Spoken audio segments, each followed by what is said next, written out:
Dumas बीच गुजरात का वह स्थल जहां सुंदरता और रहस्य एक साथ मिलते हैं। जब आप इस बीच पर पहली बार पैर रखते हैं तो आपको एक अजीब सा एहसास होता है, जैसे यहाँ की रेत आपसे कुछ कहना चाहती हो।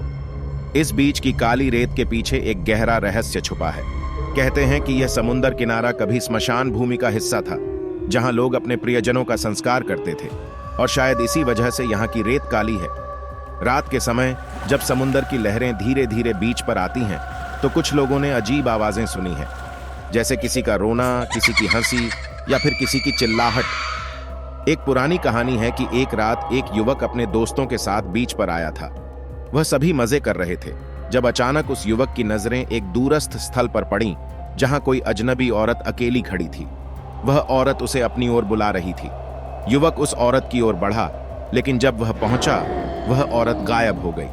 उस रात के बाद वह युवक कभी दिखाई नहीं दिया। फिर भी कुछ लोग इसे सिर्फ एक किस्सा मानते हैं, लेकिन जो भी हो, दुमास बीच की रहस्यमयी कहानियां आज भी लोगों को अपनी ओर मोहित करती हैं। जब तक यह रहस्य सुलझ नहीं जाता, तब तक यह बीच अपनी रहस्यमयी कहानियों के साथ ही जाना जाएगा। अगर आप भी इस रहस्य का हल जानना चाहते हैं तो आपको खुद दुमास बीच पर जाकर इसे महसूस करना होगा।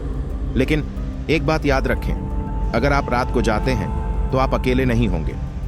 बहुत सारे लोग इस बीच को चुनौती समझते हैं और रात में यहां जाने का प्रयास करते हैं। कुछ लौट कर आते हैं और कुछ कभी नहीं। तो अगली बार जब आप दुमास बीच पर हों तो ध्यान दें आपके आसपास की आवाजों पर जो आपसे कुछ कहना चाहती हो। और अगर आपको लगे कि कोई आपको बुला रहा है तो सोच समझकर ही आगे बढ़ें।